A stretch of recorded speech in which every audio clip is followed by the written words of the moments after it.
Welcome, everyone. Welcome to the Finance and Performance Policy Scrutiny Committee. I'd like to thank the Cabinet members for coming along for an interview later on. We have a lot of solid things on the agenda, so we will keep the meeting fairly tight. First item is some housekeeping points, insofar that can you please turn off and mute your phones or other devices to save interrupting the meeting. There is no fire drill planned for this evening, so if there is a continuous fire alarm, it is for real. Please leave using the fire exits, which you can see, and the assembly point is outside the Lynn Cross, not inside it, outside the Lynn Cross, across the road. We have an unusual situation this evening that we have an exempt session, an exempt matter coming up, which I'm going to make exempt, and we have two county councillors who, one is coming to be interviewed, one who's a member of this committee, so they will have to decide what they want to do. The cabinet members decided to leave the room for the time being because of potential conflict of interest. The other councillor will have to decide what he wants to do or not do when we get to that.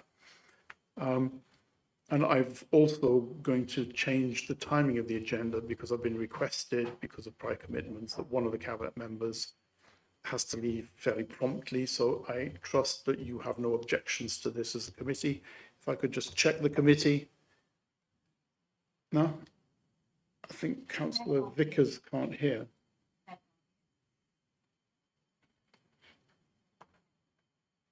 So we'll stop a minute. Liz, can you see if you can help? Can you hear any Claire, better? please. Can you hear any better? I mean, I can talk more loudly if you want. Okay, fine. I was worried that my voice is already loud enough in parade grounds, but never mind.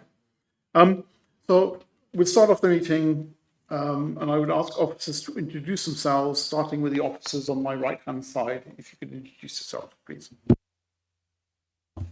So I'm Dominic, Director of Resources. Sam, Head of Finance and Performance. Jacqueline, Performance Management Officer. Hi, Laura Parker, Head of Recycling and Waste. Abigail Nye, Commercial Manager for Recycling Waste. I'm Paul Clark, I'm Chairman of the committee.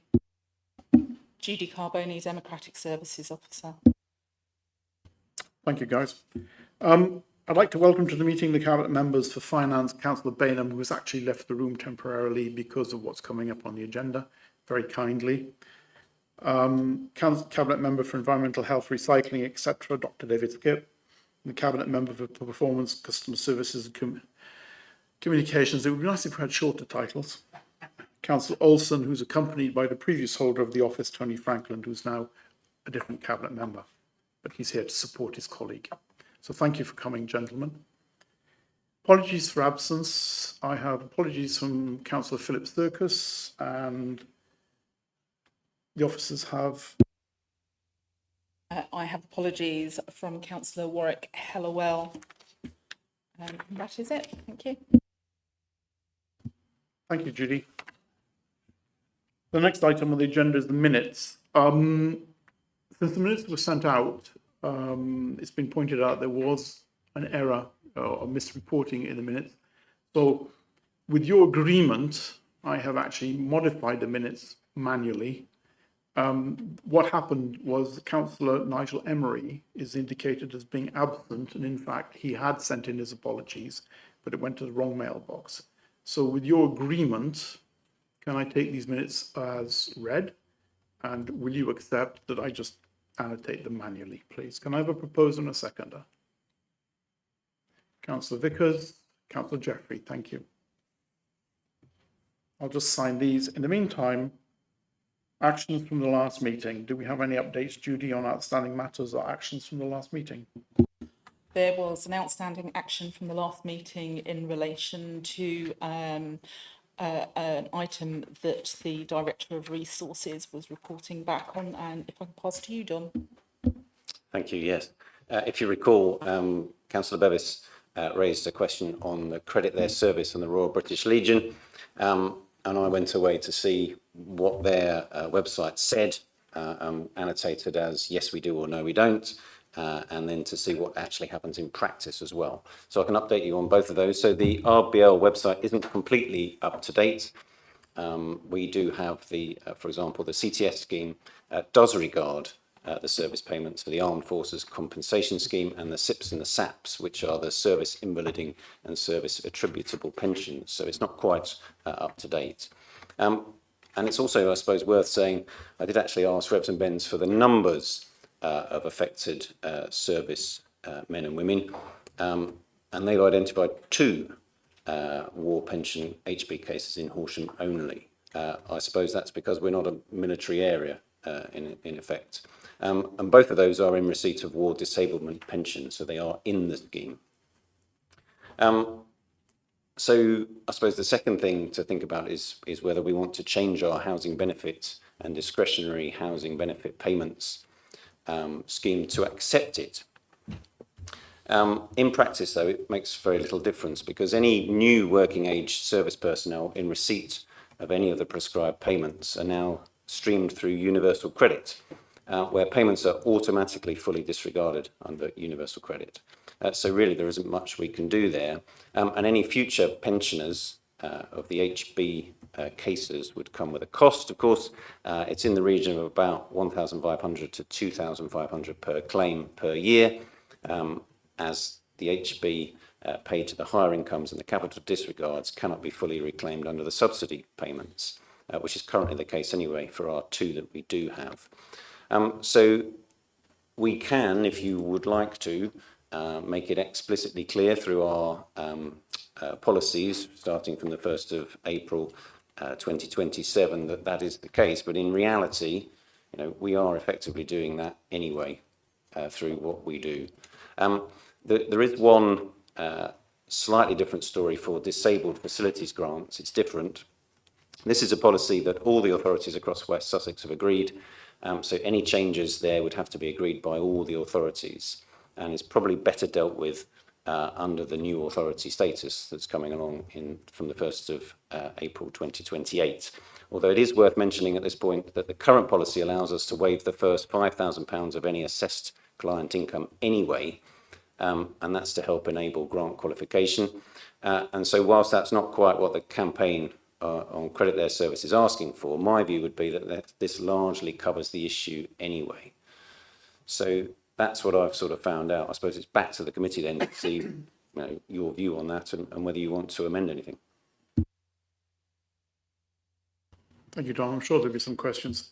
Councillor Bevis.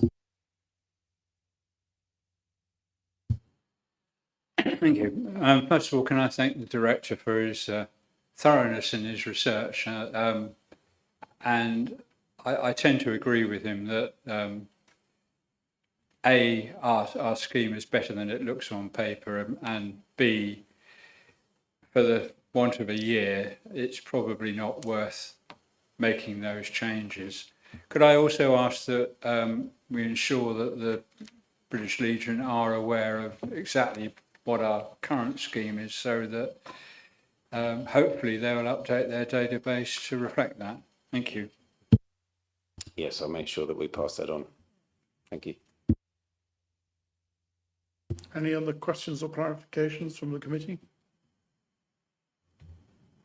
No? Or non-committee members? No. Thank you. Next item on the agenda is declarations of members' interests. Do members have any declarations of interest to be brought to my attention or that of the monitoring staff? Thank you. Councillor Jeffrey. Yes, thank you, Chair. I believe as a newly elected county councillor, I have interest to declare on item 9. However, I do feel I'll be able to participate as a new county councillor. I've had no previous involvement in this at all, so I do feel that I could participate in this item. Thank you. You might participate in it later though, but thank you.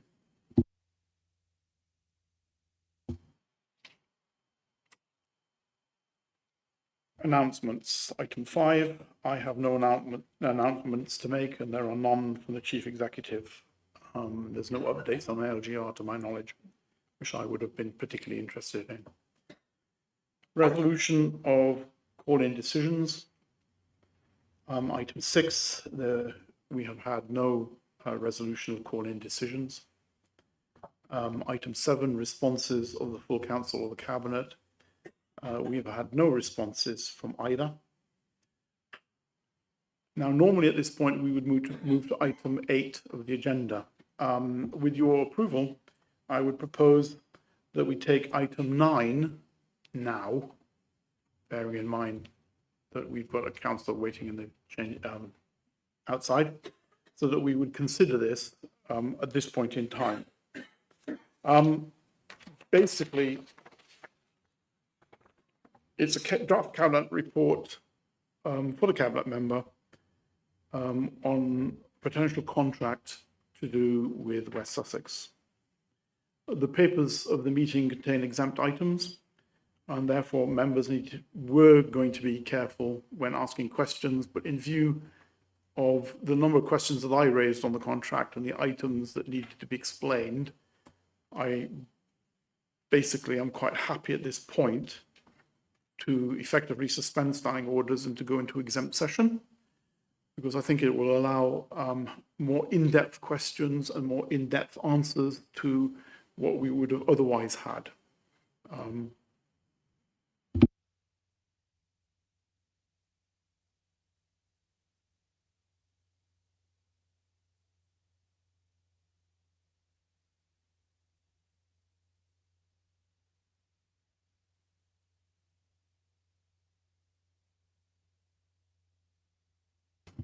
So on advice, basically what we will do is officers will do the majority of the report in public, but when we get to the nitty gritty of the questions and the in-depth probing, we will then switch to exempt session, okay?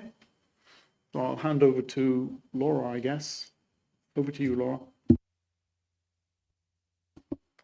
Thank you. I'm going to let Councillor David Skip do the initial introduction, and then Abby will go over the report introduction.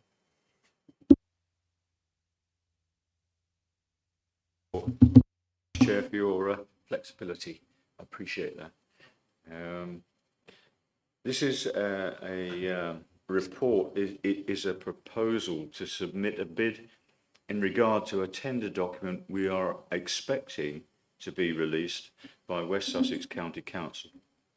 And I stress the expecting because it hasn't been released yet. We are hoping that it may be released in the next week or two. And the tender relates to waste provision for all schools and West Sussex County Council's properties, and that would include, for instance, fire stations, libraries and children's centres. The existing contract comes to an end in October 2026, so time is marching on. And as I say, we're expecting tender documents to be released for a new upcoming contract period. We've been made aware that West Sussex County Council are seeking to extend this contract, but are currently unsure if they are unable to do so due to legalities. So we are following our governance process in the anticipation that a tender will be released. The Commercial Waste Department proposes to submit a bid for this work and outlines expected income and expenditure as well as net position, and that is in the documents that you have in front of you. And Abigail Nye, our commercial manager, will be attending along with Laura, our manager.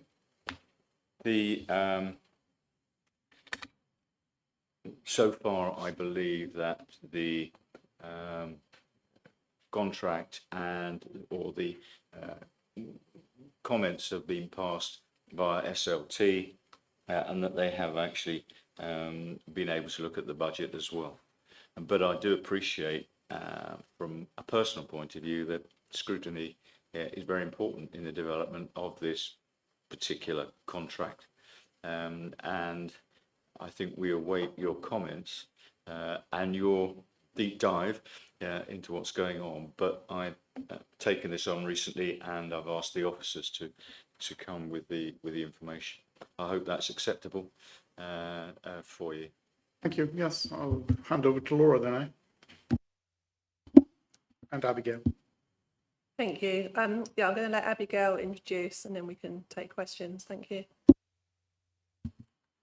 Thank you. So, as was mentioned, we're bringing a draft paper. So this is still in draft form for the West Sussex. And can you speak up a bit, please, Abigail, because I can see one of our colleagues is having difficulties hearing you. Sorry, is that any better? So we're bringing the paper to the committee for the West Sussex school tender that, as David mentioned, Councillor Skip mentioned, it's going to be released from West Sussex County Council, hopefully imminently. We were given some pre-tender documents from West Sussex in September 2025, detailing that they were going to be releasing this new tender and with the expectation of it to commence in October 2026. Within these details, it outlined what it was expected to be split into 6 lots, which was in demographic, and the waste streams that would be expected. That's in line with legislation. The paper gave approximate numbers of the amount of schools that are using this current contract currently, and it's been used as the base of the numbers listed in the paper. We've created a price list in conjunction with liaison with our neighbouring authorities and also taken into account all costs that are associated in providing this service. We've evaluated additional resource and capital requirements that will be required to deliver the service, and these costs have been considered within the paper and cost analysis. We have stress tested the figures, and these figures are estimated due to the tender documents not being released, and it was anticipated that we need to get at least 50% of the schools and or alternative locations in the contract in order to break even. We've considered all costs, including depreciation of the vehicles which are attached to this contract, as well as the additional surplus that would be created due to the bottom line figure on the budget code and the overall deficit. The paper details the income and expenditure, as well as the risk of not tendering for the contract and other considerations that are associated to the paper.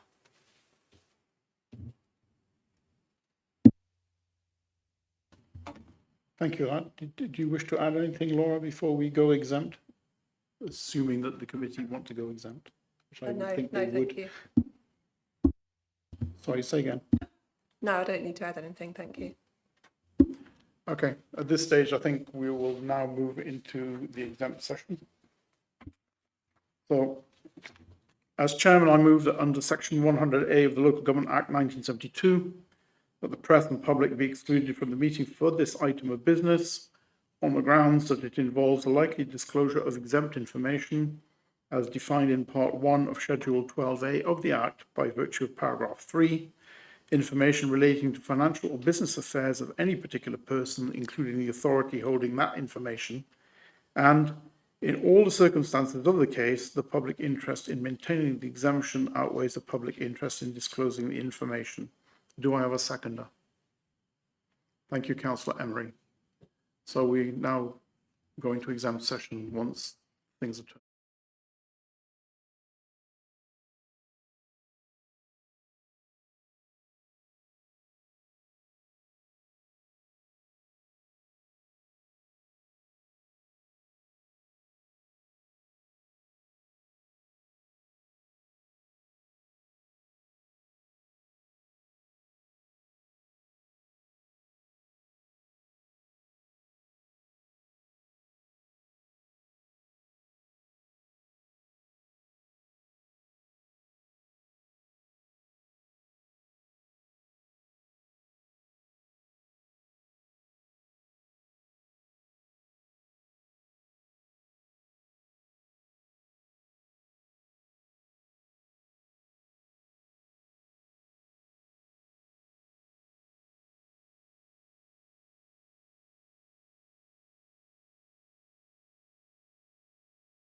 now in open session.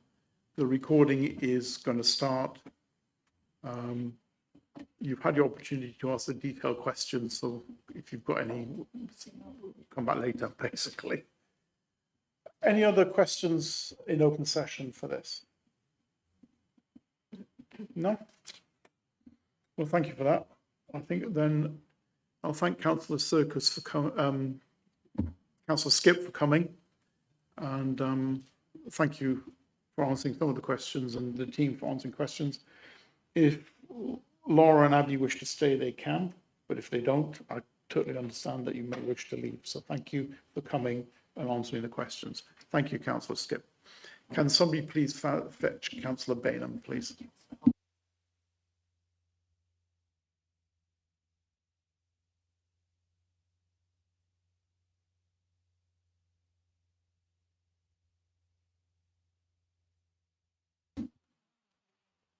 So thank you, Councillor Bainham, for adopting the prudent course of action. I'm not sure if it was necessary, but better be prudent than sad. The next item is item 8 on the agenda. We go back to the agenda as it was. There were quite a number of questions sent prior to this meeting, which is the report on the council's finance and performance, and others actually on the agenda. I was quite heartened to see the number of questions, not only my own. As such, officers will respond and the cabinet member will respond and sort of weave into these items as they present them some of the answers. I have a list of questions here, so I'll try and tick off which ones have been answered and not answered. So I'll hand over to the cabinet member, Mark Bainham, backed up by the Director of Resources, John Bradley, and the Head of Finance, Anne Wilson. And for the KPIs, Jack Case, whose invaluable contribution will be later. So thank you for that. I'll hand over. Thank you very much, Chair. Just a bit of feedback there. As I mentioned at the council meeting last week, the outturn has shown that we've got a surplus in the revenue budget of 1.4 million, and that in terms of the capital budget, we spent 73.4% of our capital budget, which is a little bit more in percentage terms than last year, but quite considerably more in actual cash terms since the budget was larger. In terms of the actual detail, I think Sam is actually going to present the detail, is that right? So if you don't mind, I'm going to refer to Sam at this point. Yeah, that's fine. And I suggest that we do like we normally do. So we do it in sections, and at the end of each section, we'll take the questions and progress in that way. Okay? Over to you, Sam. Thank you very much. You've just stole my first line. So I'll provide the financial outturn for 25-26, covering the revenue, the capital and the reserves, and then I'll take questions on that and then pass over to Jacqueline. So overall, the council delivered a strong financial performance while continuing to manage service pressures and deliver against their key priorities. The council achieved an operational surplus of 1.9 million against the budget. And after budget carry forwards and in-year changes for local government resourcing, Highwood Works and the Town Council, this resulted in a 1.4 million overall funding surplus. The primary reasons for this are income. So we received 2 large planning applications in planning, as well as we've seen an increase in applications now that the water neutrality restrictions have been removed. Investment properties, we've had end of rent-free periods on some properties, as well as the change of ownership in Swan Walk having a positive impact on the income received there. And Treasury returns have been higher due to cash balances held and a slow reduction in the interest rate.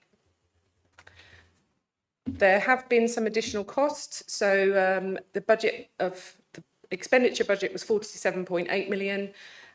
The spend was 47.8 against a budget of 46.7. So we did overspend there.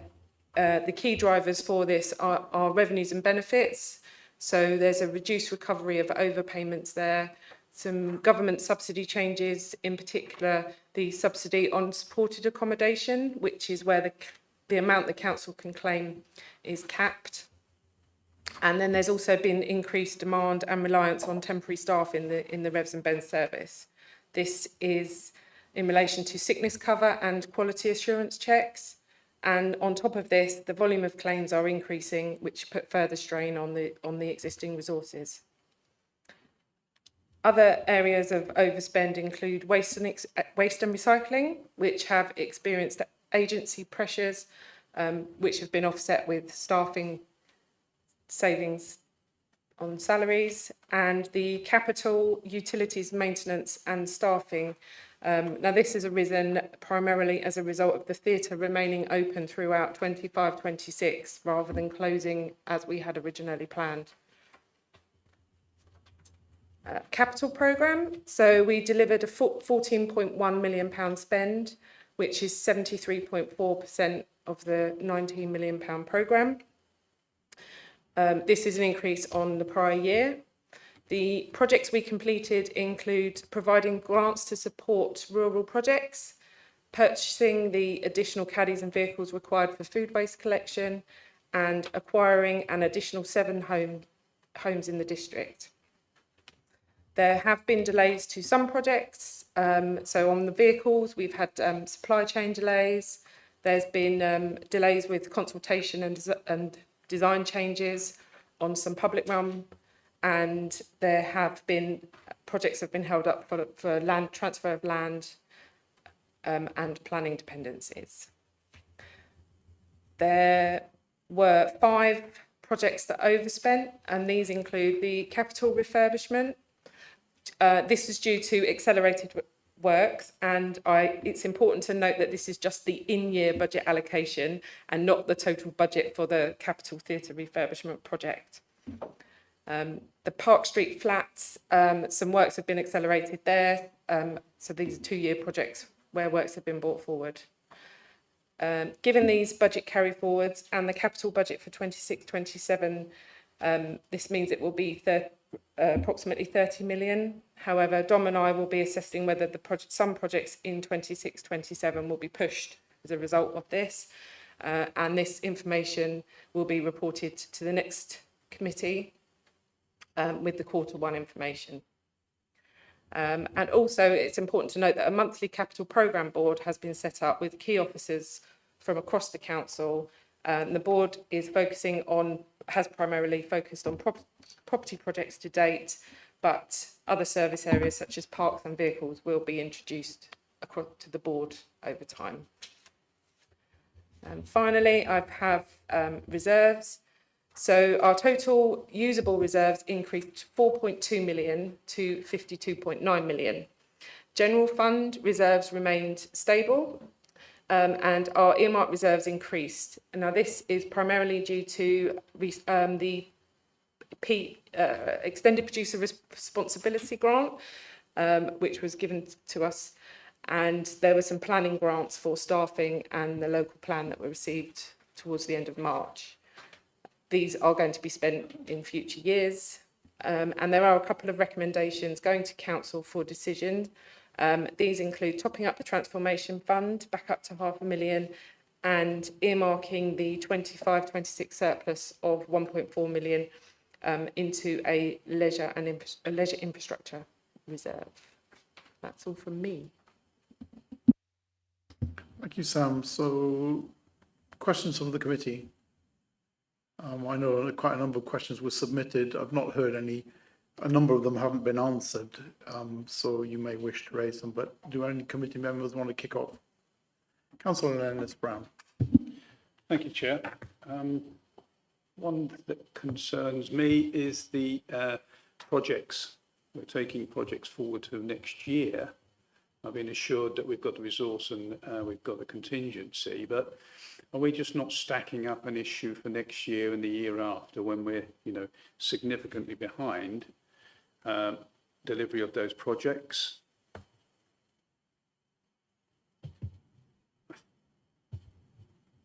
Do you mean on the carry forwards or the capital programme here?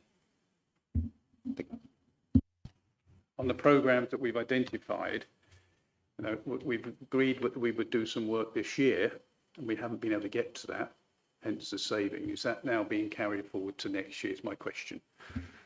Within, I just want to clarify, within the capital programme, or Yes. do you mean the carry forwards in the revenue?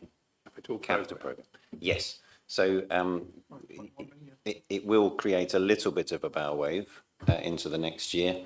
Remembering, of course, that we're trying to set a 2-year capital programme, and actually the 31st of March is a bit of an accountant's arbitrary date point, isn't it, for monitoring the spend. All these projects will continue.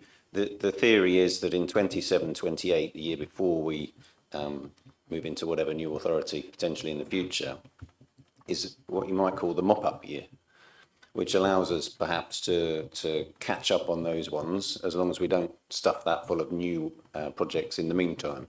So there is a little bit of a capacity issue. Property are getting up to full strength. I think there are a couple short in the engineering side of things. We are exporting and using consultants more and more.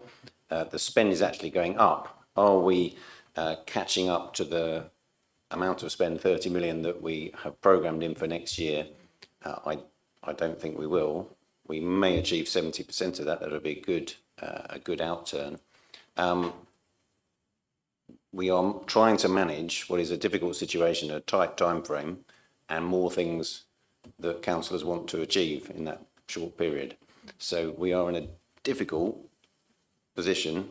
We are delivering as best we can. Can I come back, Chair? Please do. I wondered if it would be wise to actually say we may well do these in the future, but we may not, because we don't want to create an unnecessary bow wave, do we? And I think it's probably better to do fewer, but actually deliver more of those than we currently have done.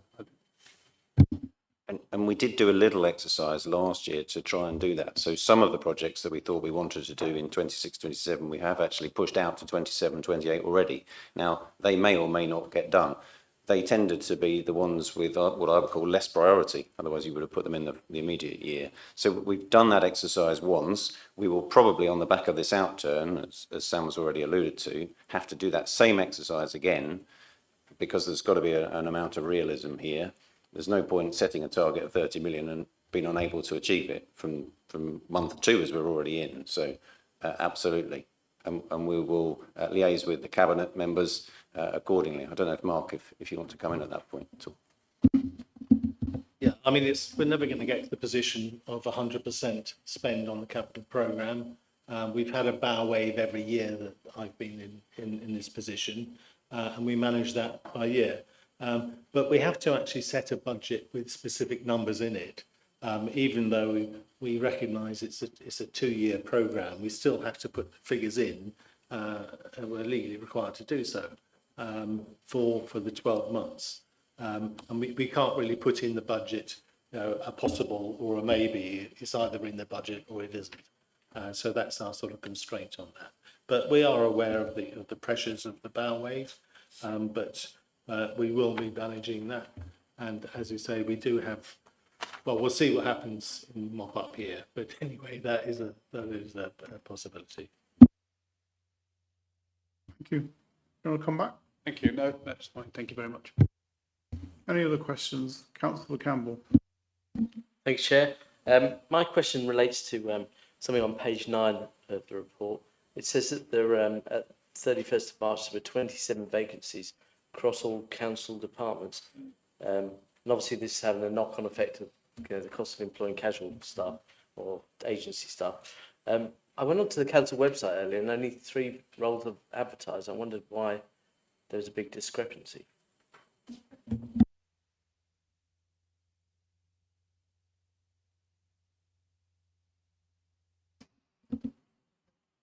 I suppose the 31st of March was a snapshot in time, and we wouldn't have had 27 vacancies on the website. A lot of these are sort of rolling. So I know that the waste and recycling department they have a lot, and there's quite often vacancies open for a long period of time there because of the staff turnover. I think part of the reply is that it's a vacancy snapshot at the 31st of March. Doesn't mean that we have 27 unoccupied posts for the entire year. There's a variety of short-term issues and longer-term, medium-term issues where we can't fill the gaps. I'm just reading the answer to the questions which I received. And basically, there's a half a dozen posts which are finding it difficult to recruit, namely planning, building control, and the property, the engineers. Does that help you, Sam? Wish to take it further? That's great. Thank you very much. Any other questions? Councillor Livingston. Yeah. Referring to page 9 again, it states that the Revenues and Benefits Service exceeded budget by £750,000, and that this is reflected recovery of benefit overpayments as working age cases migrate to the Department of Work and Pensions for processing. This will obviously carry on. Are we going to mitigate it to make sure, for future budget setting, that this is taken into account? I'm grateful you asked that question because I asked that. I could have got chapter and verse on it, so I'll hand over to Tom. So yes, is the answer. We probably didn't set the budget with enough pace of that change incorporated into it on the change across to universal credit, which has probably happened. I mean, it took ages and ages to happen, didn't it? Some 10 years later, suddenly it happens with a rush and we miss it on the budget, which you could see as unfortunate. Thank you. Do you want to come back? I think Councillor Ellis-Brown had a further question. Just following up from what Councillor Campbell mentioned about staff turnover, it's rather good for Horsham, I think. Looking at other councils, our figure is about 9.8% in a 12-month period compared to other local government authorities. That's actually a pretty good performance. Thank you. Any other? Councillor Jeffrey? Thank you, Chair. I just wanted to pick up on parking revenue, just out of interest. I can see that obviously it's performed better than expected against previous forecasts. In terms of utilisation, and I understand that has increased, do you know what that is in terms of percentage compared to last year in terms of the utilisation rates, in terms of our parking capacity? And if so, are we depending on what that figure is, are we expecting to incorporate that into our future forecasts? Is that something we suspect to be sustainable? I don't have the detailed stats in front of me. I can get you a fuller answer rather than me try and remember some stats and get them wrong. I don't know whether, Mark, did you Councillor Bainham have a comment? Yes, I think part of the question that you originally submitted mentioned whether it was to do with the increased charge, and that was part of the surplus. Well, the answer to that is no, because the increased charge was taken account of in the budget setting process. So it's based on the tariffs that exist. But what we do generally do is to be cautious. In previous years, we have found in the year that the charges rise, which is generally on a 2-year cycle because we review them every couple of years, there has been previously some initial drop-off, which then is recovered back to what you might call normal service or normal levels later in the year. What we've actually seen this time, though, is we didn't experience the drop-off at all. And in fact, we found an increase, so the utilisation of the car parks has actually been increasing, and that's probably due to the general economic growth within the town. Well, it's not just the town, but that's the bulk of the car park income. But the income itself was 111% over budget. So that would, given that we might have said a 5% drop off initially, we're probably looking at about a 10% overall rise, or a bit under 10% overall rise, maybe 5 to 6. Yeah, and that's the general picture, of course, and there's some movement between some of the car parks as some of the customers have moved perhaps from Piries, which is the sort of the more expensive car park, towards the Forum or elsewhere. So there's a little bit of displacement in there as well, which is hard to to monitor exactly who used to park somewhere and now parks in a different place. So the general thing is as Marcus set out. There's a sort of a bit of nuance behind that in the detail that I can, very happy to sit down with you and go through if you would like to. I think from what I've seen is in the detail that with the 3 car parks, Swan Walk is 220k up, Forum is 70k up, and Peary's Place is 240k up.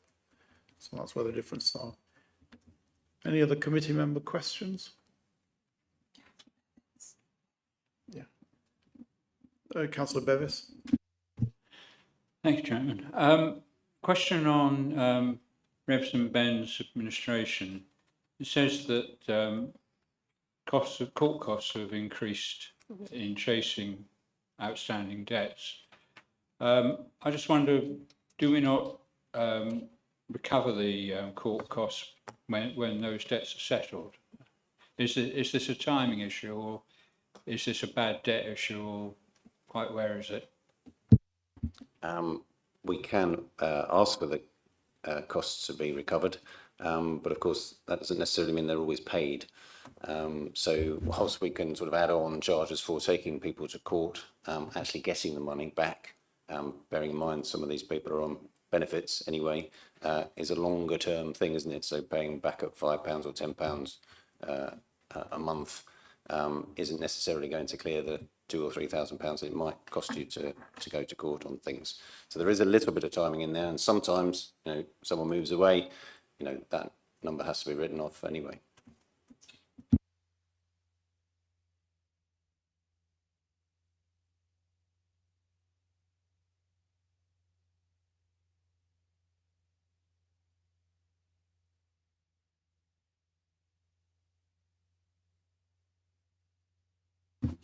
Yeah, in the papers that have come across my desk, I've seen that there's a monitoring system or marking system to do with capital expenditure. Can you expand a bit on that, please, Sam or Dom?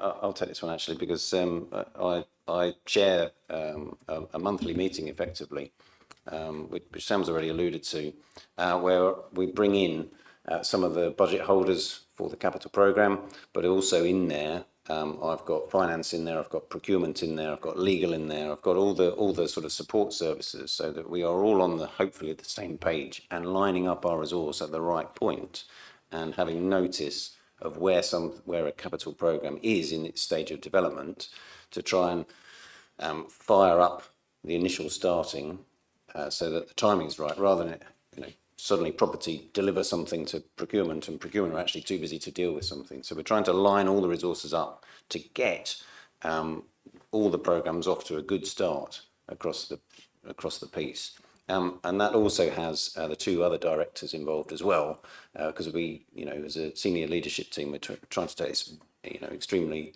seriously, and importantly, trying to get some traction on it. I think the visibility is better. It's got its own project monitor, looking at all the different things here, and we've rag-rated them, and we've tried to, speed some of these through.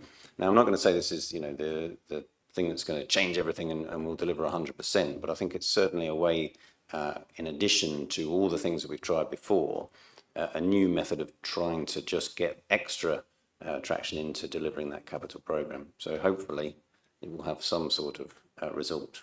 I'll let you know this time next year. Thank you, Dom. It might help Councillor Ellis-Brown assuage your concerns. Is there any cabinet members involved in that meeting? So it's an officer internal board, because it's business as usual delivery.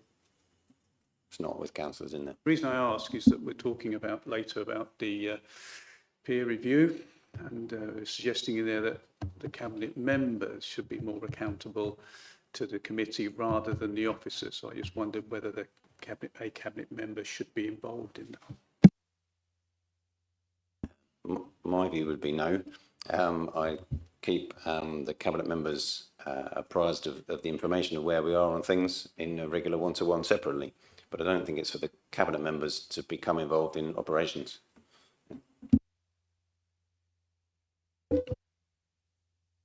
Councillor Bainham, you want to chip in? Yes, although I would say we are accountable, and You know, that's the point of having a cabinet, because it's accountable for the decisions that the council makes.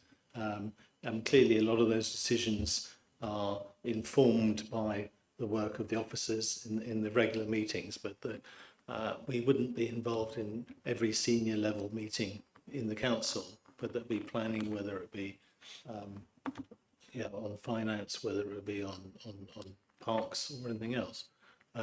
But the individual cabinet members are very closely involved with their counterpart directors, normally meeting on a weekly or or 2 weekly basis. And if there's any issues, then they will be brought up to the cabinet member and fully discussed in informal cabinet as well, if necessary. Hopefully that will keep up, even with increased pressures from on time to do with county council activities. Other questions from committee members? Councillor Livingston? Just a quick one.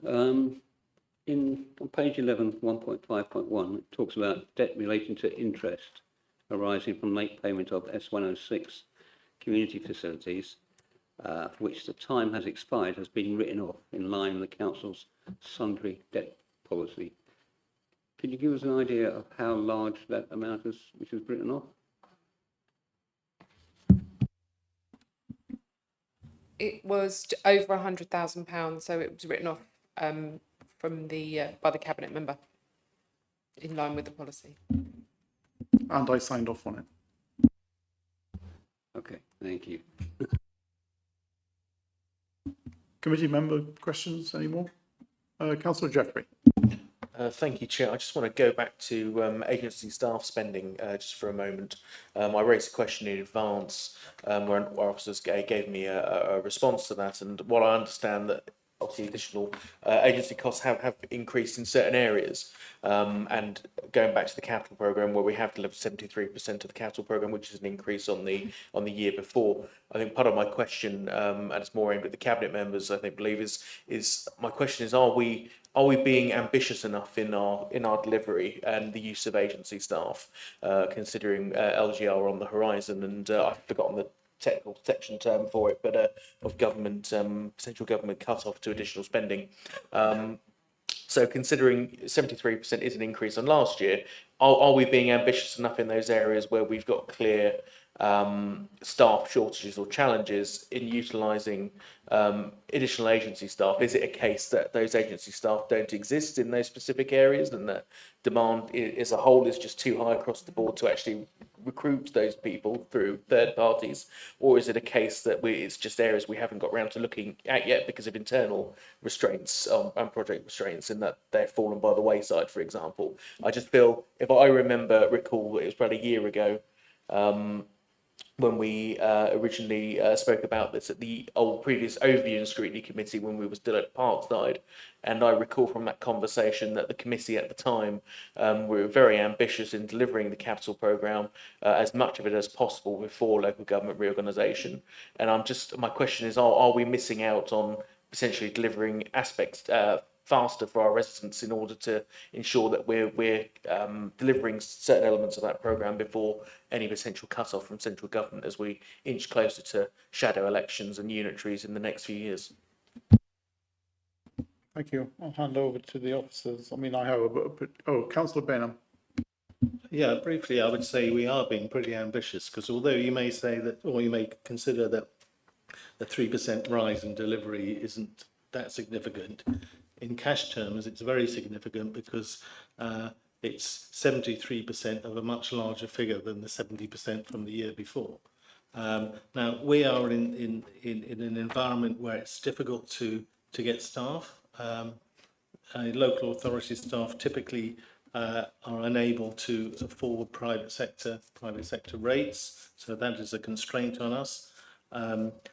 We have a very large capital programme for this year, and we will push as far as we can to get as much of that done.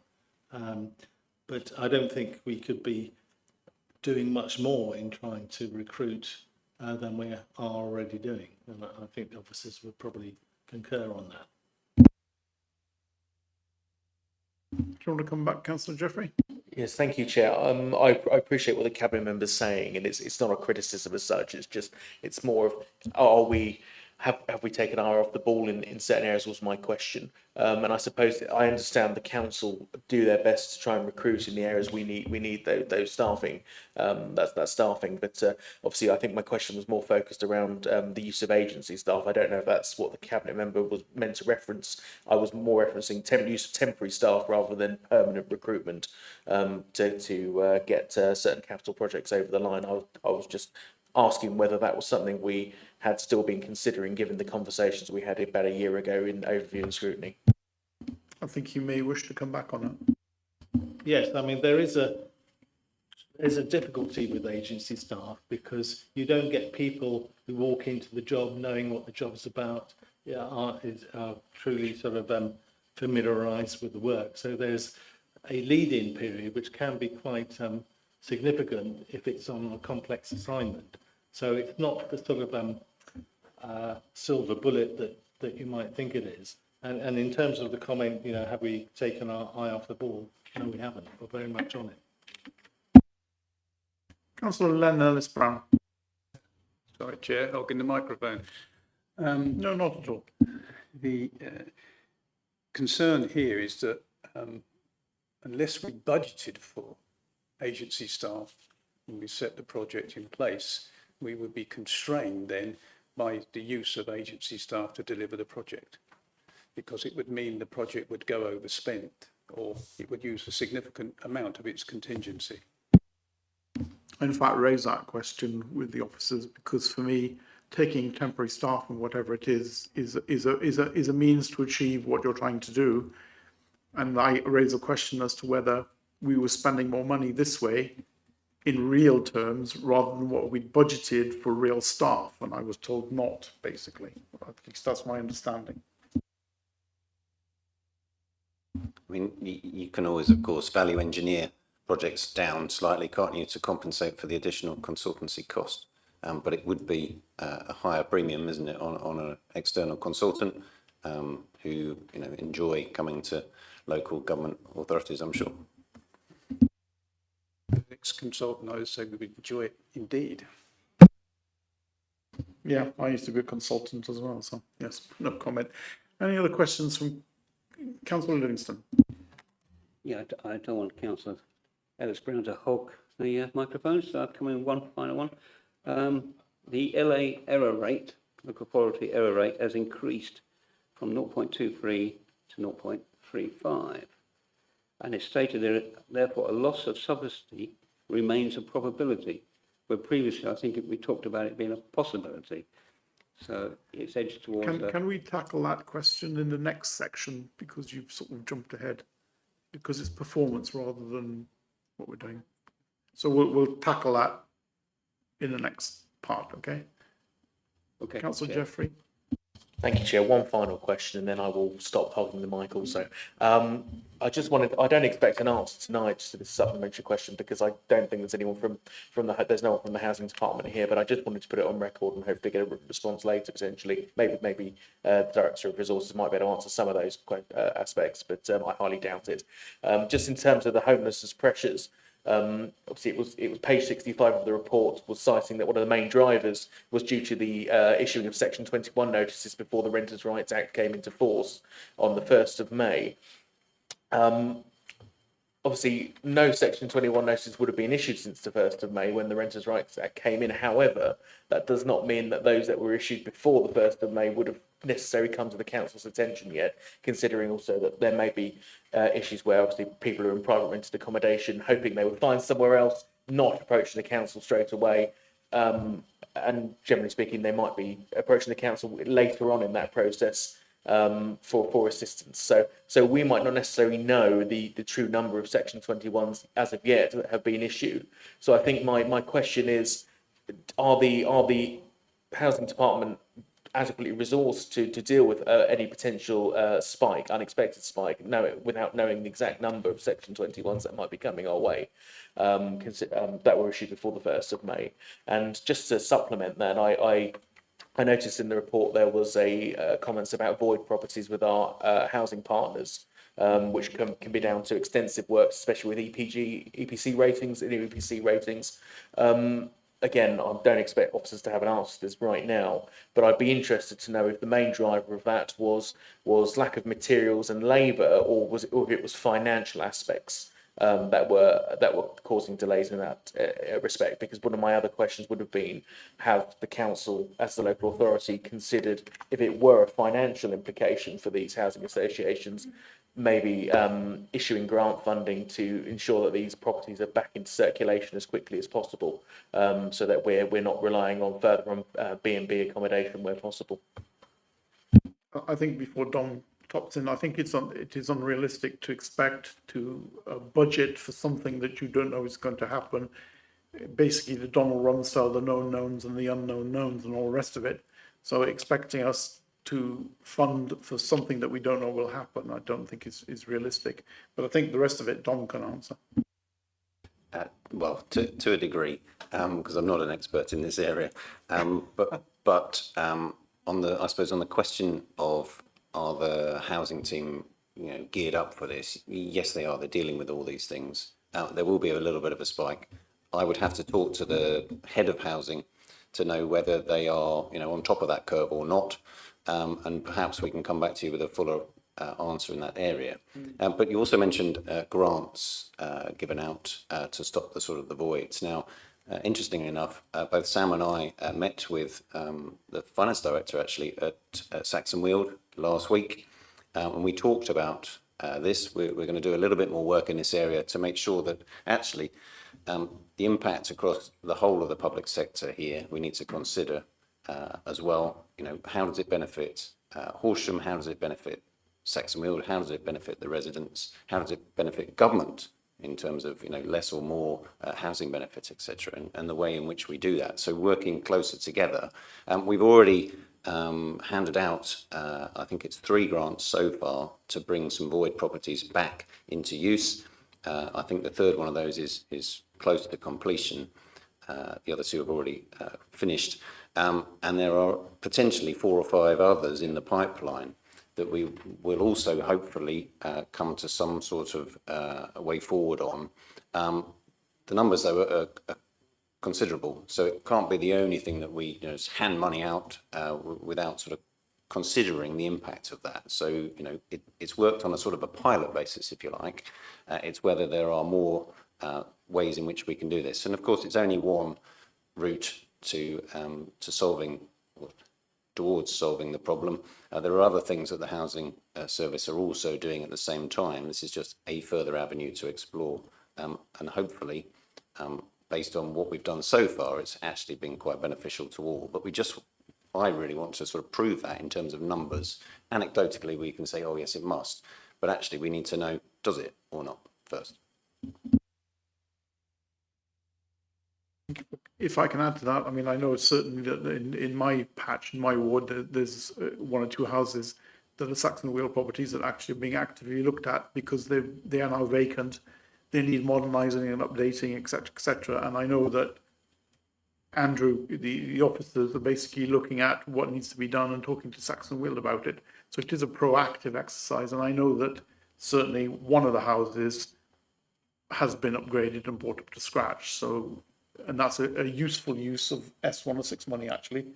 Some of the money that's set aside for developer contributions, for example, is what we're using it for. Any other questions before we move on? Councillors who are not members of the committee? Please go ahead, Tony. Thank you, Chair. Looking at Appendix D, the council reserves, I mean, I always think, thank you to Councillor Jeffries and Councillor Liz Brown, because obviously I always query the capital programme and the spending and the ambition, and I'm pleased to hear there's a project board set up and looking at that.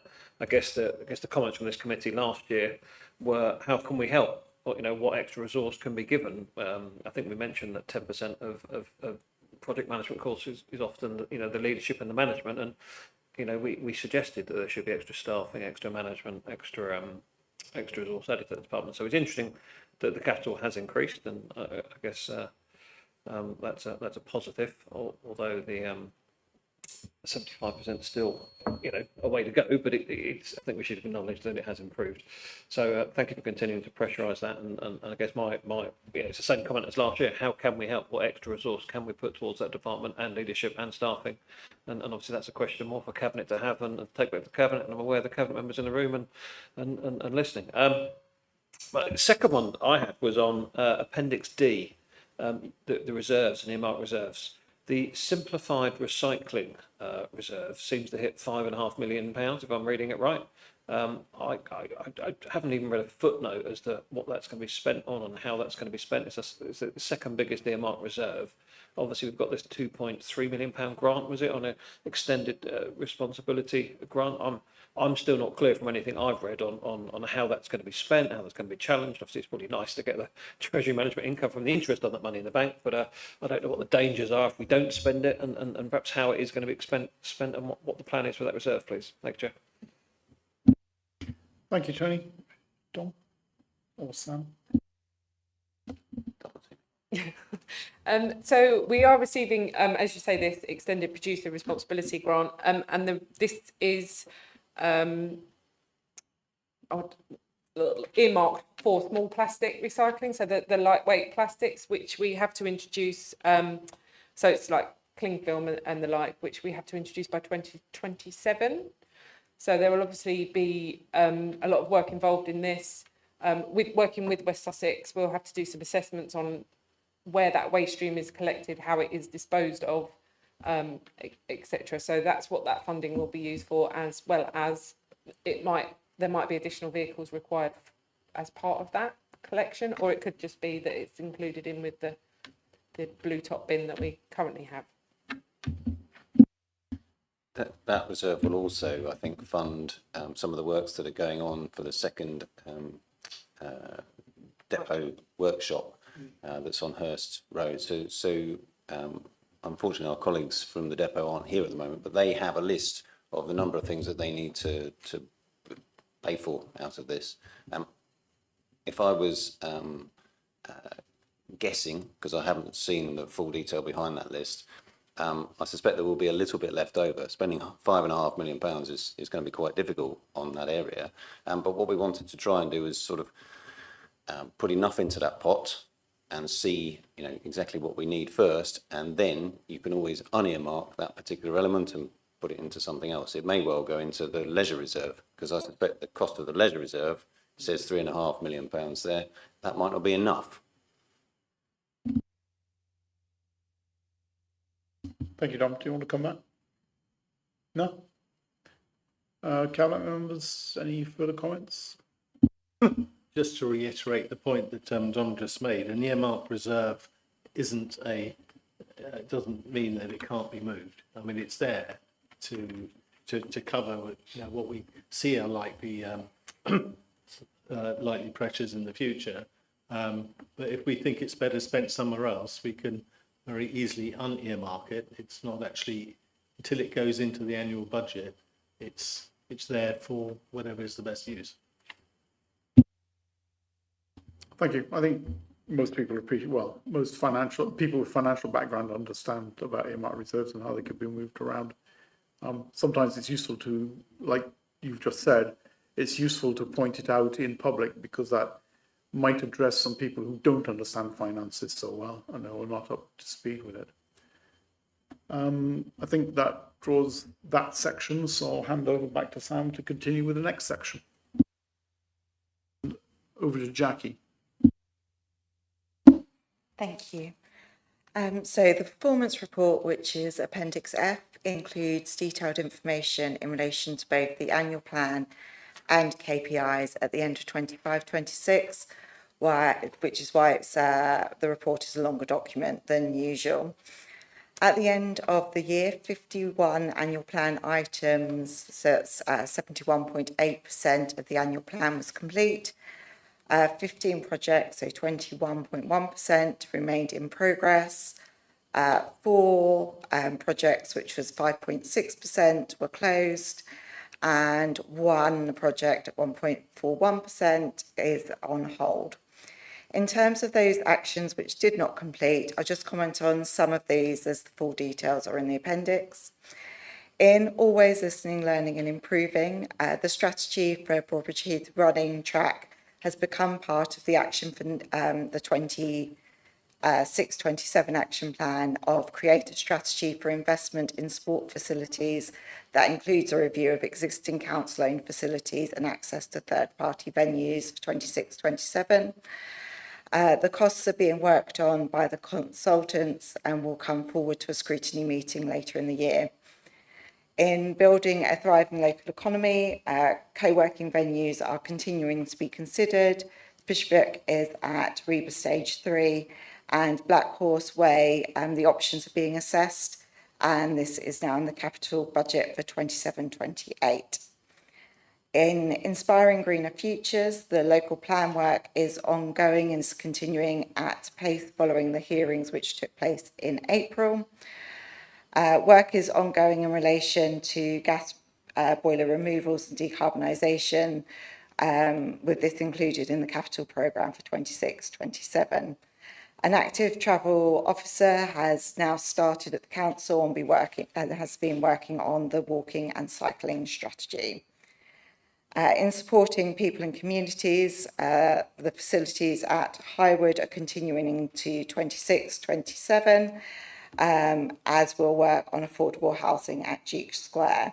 The London Road site also forms part of the 26-27 annual plan. In terms of KPIs for 25-26, we saw improvements from 24-25 with the percentage of payments made online finishing the financial year as green following an amber result in 24-25. Several KPIs continue to be reported as green at the end of 25-26, including ticket sales at the capital, fly tipping incidents that were cleared within 2 working days, and responses to FOIs, EIRs and SARS. Percentages of invoices paid on time has remained amber throughout the year, finishing the year at 93% against a target of 95%. Whilst it was down slightly on the 94.7% at the end of year result for 24-25, performance has been impacted by some changes in the officers in the team. There have been process tweaks which should improve performance going forward, including a drive towards purchase orders being used more consistently. That said, the team challenge invoices appropriately, and it's important these checks remain in place. The LA error remains red, whilst whether this should be red was raised at the previous committee meeting, and we will not know the outcome of the audit until November.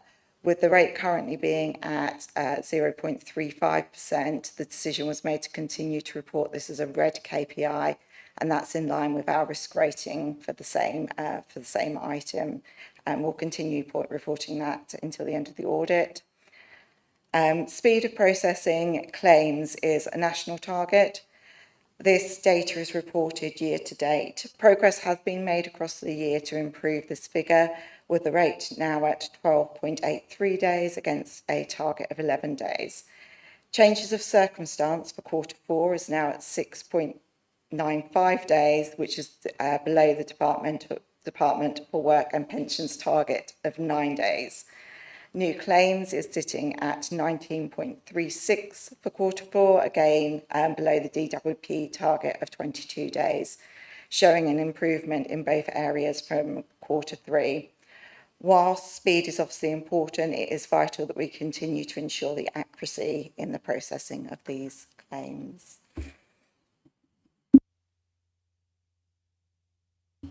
Thank you, Jack.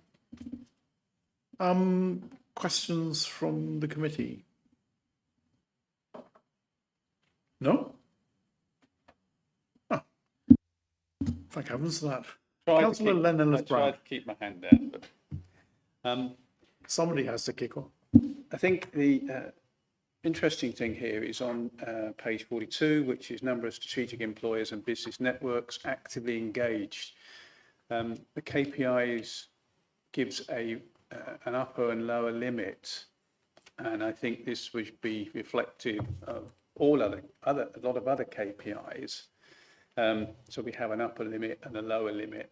because I think some instances, especially around museums, etc., and then when the Capitol Theatre opens again, we are measuring a variable against an attribute, i.e. we have a fixed target, but the variability in the numbers that can visit there. So I think this is a step forward and a great step forward, and I think we should be seeing more of this. And I know I've spoken to the office and they are planning to have more of these charts in this style going forward, because it also gives us a measure of predictability, what's going to happen next quarter before we actually move into that quarter. So thank you. Thank you. Any other questions from members? No? Okay. Councillor Olsen. It's not a question, but obviously this is sort of a sub-agenda item that sort of falls a bit more under my portfolio, and I just wanted to thank the officers again for producing this, but just to say that I believe this is a new format of reporting, particularly in an annual outturn, and that not only scrutiny of the individual items, but if you had any feedback on the format of the report, that was also something that I'd be interested in hearing, so that we can continue to update you appropriately. And also just to add on that, in my review of this year and last, I think sometimes the incomplete items of one annual plan carrying over or not being then visible in the next year's annual plan sort of leaves a bit of lack of reporting on what happened to those items. So that's something I've spoken to the officers about, that we can come back in the future when we're reporting, so that we make sure to update you on those items so they don't sort of get forgotten about. Thank you. Thank you. That's quite easy to do, actually, like speaking from experience. Any other questions from members? Well, basically on page 37, item, I've lost it now, 8.1 something or the other. Anyway, yeah, ALLI 8.2, basically make a note, please, Judy, that I'd like that to come to this committee when it's a bit further down and when facts and numbers are known. I think it's quite important that the committee look at that when it comes. Okay, which page 37. We touched on paying invoicing, so Jack basically raised those points about paying invoices. Fine. I did have a concern over on page 68, the performance indicator on wellbeing strategy. I was informed basically that we can have essentially set a strategy without a budget, which is a bit alien to me, but fine. Do you want to expand a bit on what you said to me, or Councillor Franklin? Yeah, I'll kick this off. I didn't know if you were asking to speak or not. I couldn't tell. Yes, and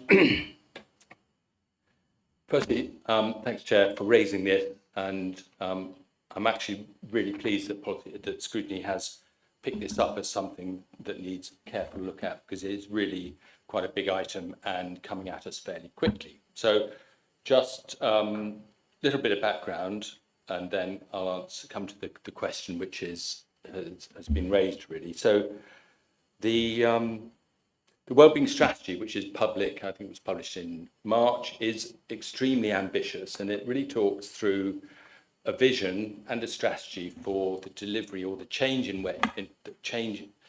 in how we're going to support well-being in the district into the future and well into the future, moving away from a sort of compartmentalised sport, leisure, healthcare, and general support to residents, to something which is much more integrated and holistic,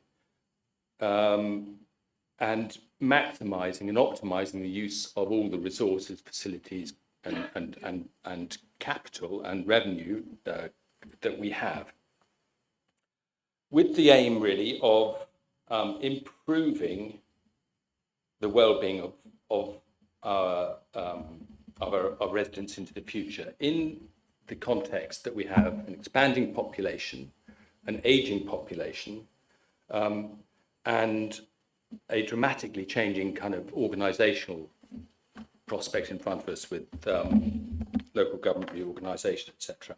The big picture is, I suppose, that if we get this right, and we improve the well-being of residents as they live their lives here and as they get older here, that we extend the healthy life that people have, and the pure financial implications of that, if we're successful in that, are enormous, apart from the human benefits of it. So that's just the background of what that active wellbeing strategy report from March is all about, and I would recommend that is looked at. So moving on to what this means in terms of action and then financing. So there is an action plan, a draft action plan in place, which looks out over the next 2 or 3 years to try and identify what actual work programmes the council are going to have to put in place over that period of time. One of those, which is coming up very fast, is the procurement, if you like, the outsourcing and the contracting of the leisure services that we provide with the various leisure centres. And that particular aspect of this strategy needs action really quickly. And I think this is at the heart of the question, really, because we have entered the procurement process, and we have a timeline on that whereby we need to complete that process and make a decision by around about Q3 2027, so that the new organisation can implement by the end of calendar year 2027.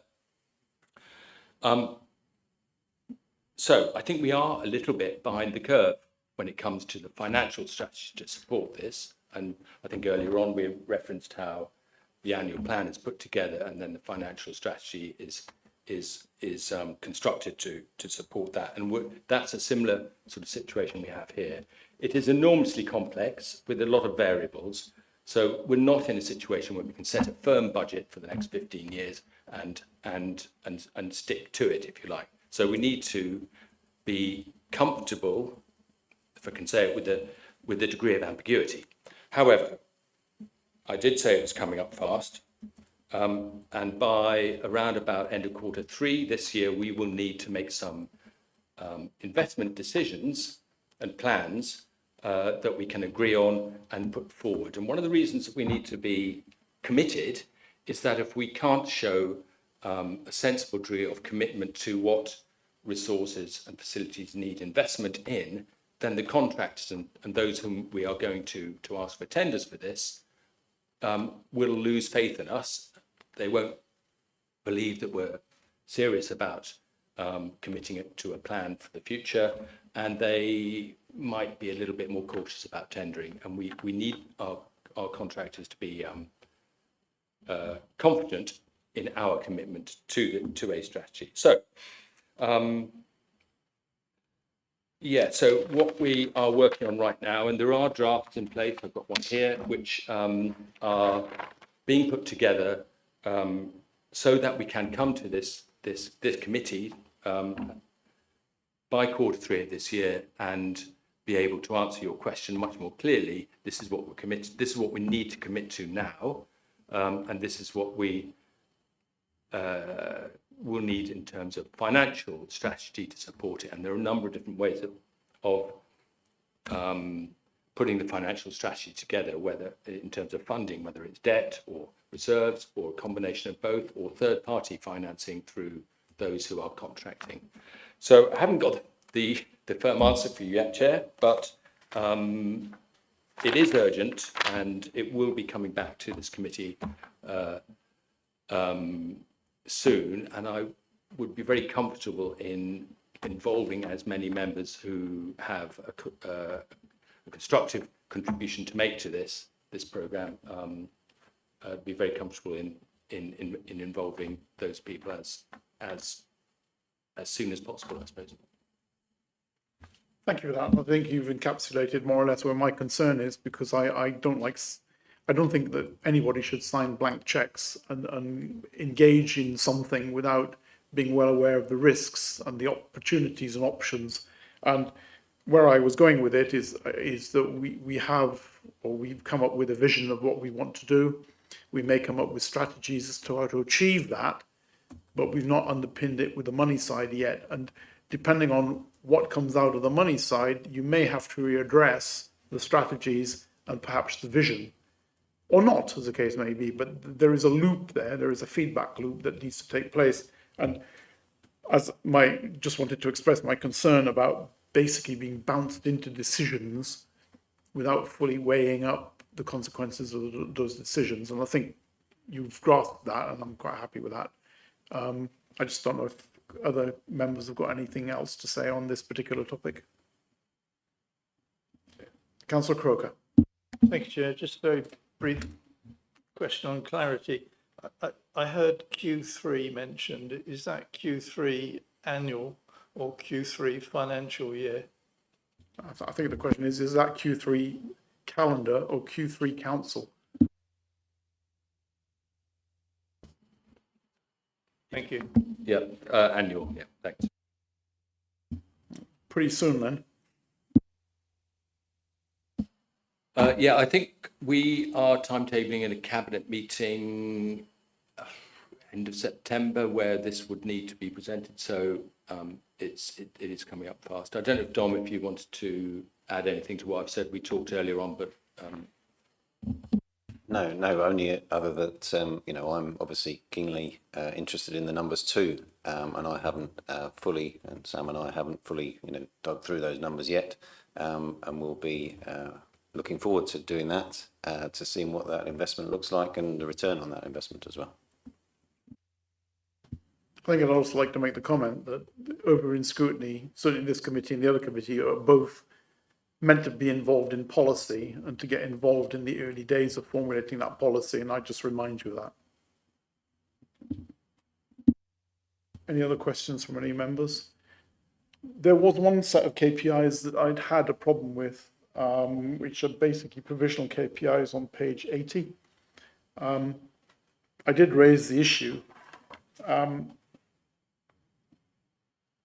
I realised that the government definition of KPI might be whatever it is, and that we report according to the government definition of KPIs.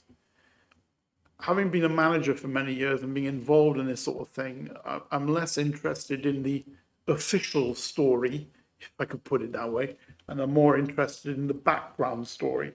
So when I look at non-major developments inclusive of the extension of time, that's fine. I understand what that is about. But what I'm more interested about is what's going on about why extension of time is necessary and what the factors are. And I realize those are complicated and complex, and I get that. But then it raises questions in my mind, such as manning, process and procedures, which I'm sure officers have got in hand. But I thought I'd bring it up at this point, and maybe Councillor Lennon-Brown wishes to elaborate on what I've just said. Thank you, Chair. I was going to raise this on Wednesday rather than this evening. I think these are KPIs that we need nationally, because these are ones we need to keep an eye on that stops us from going into special measures.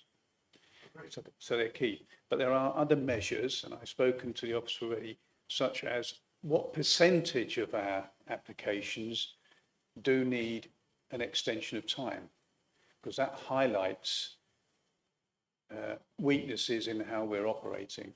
Have we got sufficient resources? Are we doing sufficient enough at validation? So that decomposition of these in terms of how we're performing in relation to extension of time, I think is a key one. I'm speaking to officers, they do capture those measures. So I think it's important to understand those, because these are key for us to ensure that we stay out, the ones shown here, stay out of special measures, but the other ones a reflection of, have we got the right sources, have we got the right processes in place? And that's, I think I was going to raise this on Wednesday at that particular meeting. Thank you for that. No, I realise that, in fact, this topic would be possibly aired, and I think we'll air it on Wednesday at Councillor Finnegan's side of the Overridden Scrutiny Committee meeting. I can't remember what the agenda is for that meeting, so I don't know if the KPIs are in there or not. If they're not, then we'll still have to address them. If they are in the agenda, then yeah, okay. So I'm indicating that those KPI issues are not in the agenda. Councillor Leonard-Brown. I think I think this needs to be brought forward to the other overview and scrutiny to understand the performance behind these. And that's, you know, I say how many require an extension of time, and why is that the case? I think there needs to be further analysis for the other overview and scrutiny committee, in particular, to these performance measures. Thank you. I think we'll bring that up at the other overview and scrutiny committee meeting. Officers are already aware of the question because I've had an answer come back to me. So officers are aware that this might well surface and they will have to provide an answer. Thank you. Any other members' questions on the KPIs and performance indicators? No? Councillors who are not members of the committee, any questions? No? Well, thank you for that. I'd like to thank Councillor Olsen and Franklin for coming to answer the questions and attending. You're quite welcome to stay, but if you want to leave, that's fine too. And with that, I think, Jack, we finished, have we? So if you want to leave, Jack, you're free to go, please, or you can stay. Thank you.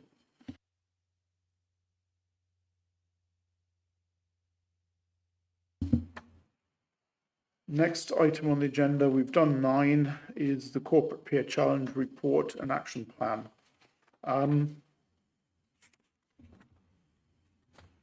The Chief Executive sends her apologies. She's away on annual leave, but Councillor Bainham has agreed to substitute and to cover this item. This report has brought up some points on scrutiny committees and other things. I'll make a comment before we kick off, but it is an LGA report, so not one necessarily that we would agree on every point in it. The action plan is obviously ours, and that is open to debate as well, because not everything in there is, in my view, okay. So at this point, we'll hand over to Councillor Bainham, who might take us through this draft cabinet report. Thank you. Yes, thank you very much, Chair. So as you'll all remember, the LGA team, Peer Challenge team, visited us in early February, and they had a good look over a 3-day period of lots of our insights and ways of working. And they've come up with a Peer Challenge report, feedback report, which is published on the council website if you haven't actually had time to see that yet. Essentially, they've come up with 9 recommendations, and then there are a number of sort of sub-actions following that, and the action plan is our response. So essentially, it's beholden on us to provide an action plan with times and dates about where the specific things are going to be finished, and then by the beginning of February next year, i.e. within 12 months of their initial visit, the same team will review what has happened since, and whether they think we've actually implemented the recommendations that they advise us to do. And I would say, I mean, there's been a certain amount of back and forth on the report because, you know, in 3 days you don't necessarily catch everything. So this is the result of but you know, it's the agreed report of the Peer Challenge team. You'll see that the action plan has to be agreed fairly soon. What we are doing as a cabinet is we are meeting with the SLT at the end of this month. We have an away day scheduled to go through in some more detail about some of the specific points. So it would be quite interesting to, well, more than interesting, very relevant to hear the views of this committee on the action plan. The chair has said he had some issues with some of it, because that's the sort of information that we need to take in when we're finalising this, which we will be doing fairly shortly. I haven't actually gone into what the recommendations are because I've kind of assumed that you might have read that already. But if there are any questions on that, then happy to take them. Thank you, Councillor Bainham. Any comments or questions from members of the committee? Councillor Ellis-Brown. Not really a question, it's an observation, I guess. The recommendation on social value, it says review the suitability of the 5-case model and build this or similar model into the standard project management template. Just observation really, we need to be cautious here. If we do adopt the 5-case business model, it needs to be on specific projects. It shouldn't be across the piece.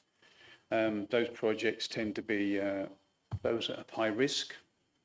Those projects that are a major infrastructure project, such as the Capitol Theatre, possibly too late, but maybe the leisure services contract, and obviously the reorganisation, local government reorganisation, which I think our submission was based on the 5-case business model. So I think there is opportunities to use the 5-case business model, but we need to be mindful that they are just for certain projects and not to be used across the piece. And of course there are much more flexible or not flexible, much more simpler models to use for those less risky high value projects. On the corporate reporting, I just think we should also be mindful of the work that was done by the Task and Finish group on social benefit. That should be taken on board here with the any consideration to what we're doing around planning future projects. Thank you. I would agree that the work done by Councillor Belinda Waters and that Task and Finish group was very valuable. It was a useful insight. I did have to look up what on earth the 5-case model was, but fine, never mind. Councillor Bainham, you want to come back? Yes, just to say that we're not sort of wedded unchangingly to the 5-case model, but it's a good starter for 10 in a number of instances. But I think the fact of increasing, it's very important that, you know, if you look at everything that we do and projects that we start, you know, the fact that the social value is always talked about, but it's very difficult to sort of pin it down. And you know, I think it's important that we actually make concerted efforts to actually do that, because, you know, it recognises that, I think, the fact that, you know, we're not a corporation, we're a public service, and so we've got to make sure that the public service that we're providing is in the right direct, well, not the right direct, but the right amounts, and is taken account of. Was there a second question? Sorry.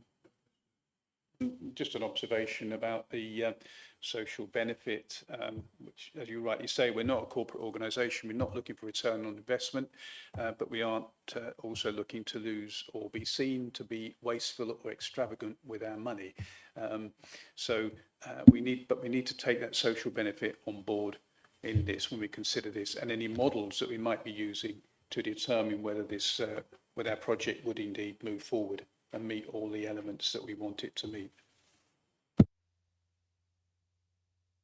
And sorry, one final thing. There is we did Belinda, Councillor Walters did produce a template on social benefit and assessing the social benefit in particular projects, which may prove useful when we do some work here.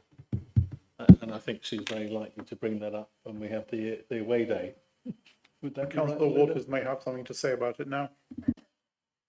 Yes, thank you, Chair. Yes, it was an interesting piece of work, wasn't it? And we learned an awful lot about the processes within the council, and some of we looked out actually across the patch, and we found some very good templates and some definitions of social value, which we included in that.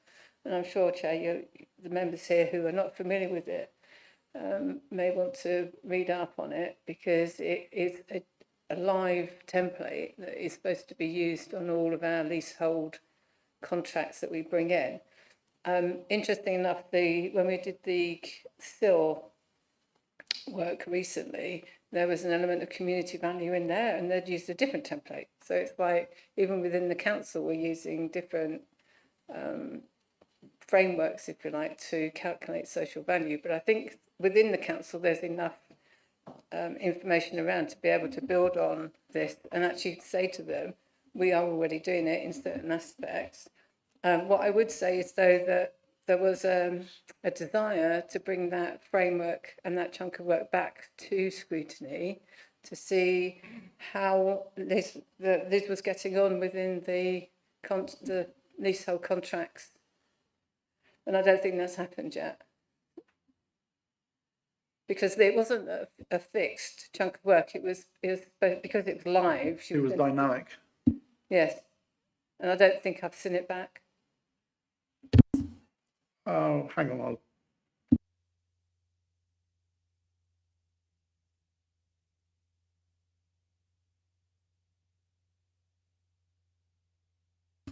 Thanks. I think we'll come back to the committee and to you on that. It is thought that it has gone to a committee, but we're not quite sure which one. Okay, that's fine, yeah. Any other points and questions, Councillor Jeffrey? Thank you, Chair. One observation as well. Recommendation 7 on scrutiny of the peer challenge report, where it states that, and rightly so in my opinion, that scrutiny should be more focused on the administration and cabinet members as opposed to officers. Just an observational point from my view, while we're sitting in scrutiny, is that obviously when we've been asking questions of cabinet members, naturally we're looking at officers as we're asking these questions. At the moment, we've got cabinet members on the back row, so. If you're going to effectively scrutinise the administration and cabinet members, just from an observational point of view, they should be on the top row, I think, so that we can ask questions and you're making eye contact and addressing the cabinet member rather than looking at the officers. If we're going to be directing scrutiny at the administration rather than officers, and just a second point as well, just below that. Recommendation 8, member and officer relationships. Just wanted to highlight something about that, which is that it identifies a strain in some areas, but it's not clear to me. It actually recommends how we can achieve improving those relationships. It cites additional training and that kind of thing as a potential avenue, but it doesn't really give you much else other than that. I mean, I'm maybe speculating here slightly, but I haven't spoken to other members. It mentions planning matters specifically, and we know that's obviously a very thorny subject for a variety of reasons for many members, which can cloud one's judgment sometimes when dealing with officers. But I think, having spoken to members, I don't think it's ever been mentioned in the peer challenge report. Maybe I've missed it if it has, but I think communication has been a big issue, and it's not through want of not being able to, not through want of trying, I think, but because it can be a mixture of officers, workloads, etc. And it was just an idea I wanted to punt out there, really, which was, has there been any consideration, apart from as a side to additional training, maybe in the communication with officers, and maybe having a separate members inbox for triaging those inquiries, similar to like what they do at county council level, for example, so that members, so that you've got clear communication between planning officers, as it mentions, there's a specific strain there, and members, maybe just to try and improve communication and understanding. So I don't know if additional training on its own would actually yield the results, the improvements, that we might be looking for in that aspect. I just thought I'd throw it out there as a suggestion. Thank you. I'll think about the point about cabinet members being up front. I mean, the reality of the situation is that cabinet members do come and answer the questions, but generally they're reading or they're basing it on what officers have fed them, or what they've gleaned from officers' reports. So that's why we've got what we got, because, the officers have the answers. That's why I prefer always gone for the asking the questions in advance if possible. It doesn't stop questions being asked on the day in a ad hoc basis, but I think we get more value for money by having answers coming back to the questions that we're raising in a more structured manner. But if you don't agree, it's up to the committee to tell me that they want to change the direction fundamentally. But the whole reason for, I've seen it over in scrutiny where cabinet members come they get asked these questions off the cuff, and then either what happens is, oh, we'll come back to you with a written reply, or the officers will come back to you. And as far as I'm concerned, it's a waste of time for everybody who's there, frankly, to get fobbed off with a, well, we'll come back to you with an answer, so we can prepare one. So it's a fine balance, in my opinion, of asking the questions to get what you want. It also actually, sometimes the questions make officers and cabinet members go away and think again, because it picks up errors or it picks up things that maybe they didn't think about, which is what our role is, frankly. So I hear what you say, basically. You wanted comments on this report, frankly. I mean, social value, Belinda's work, I think, really needs to be noted, and that the reply to the LGA really needs to take into account what the work that Task and Finish group did. The capital programme I have no comments on, and the asset transfers make sense. LGR, I don't really have a comment on. Risk appetite is an interesting one, because as far as I'm concerned, we're dealing with public money, so we have to be very careful of what our risk appetite is in terms of spending money. I saw somewhere, I can't remember where, somebody said, oh, the council lost X £100,000 because it didn't believe in hedging, because hedging is gambling. Now, anybody who's got any financial knowledge and has dealt with the aviation industry and others knows that if hedging is a useful tool to spread risk, it's a risk management tool. Now, you can decide to use it or not use it, but that's a decision you need to make consciously rather than not do it properly.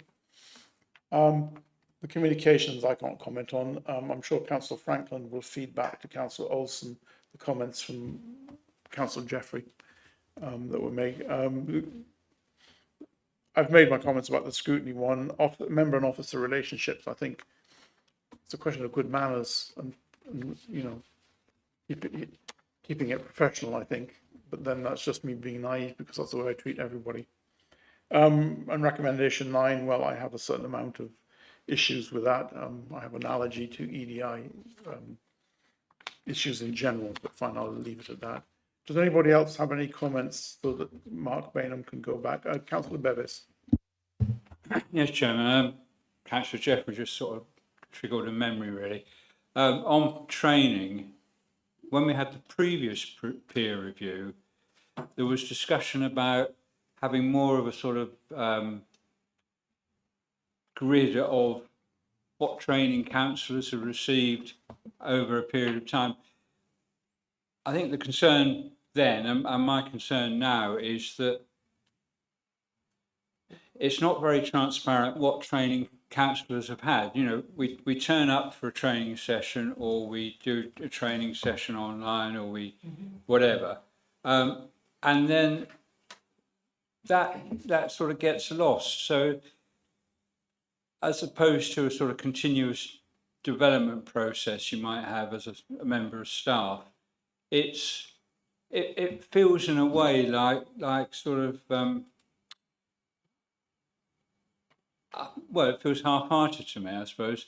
And I thought we were going to get to a situation where there was some visible record of what councillors had done in terms of training, and maybe that would occasionally encourage some councillors that maybe don't do as much training as they ought to.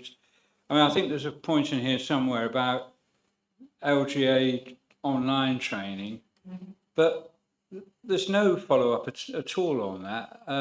And I must admit, until I read that, I completely forgotten that was available to us. So I think there's something there that maybe we ought to be looking at a bit more closely. Thank you.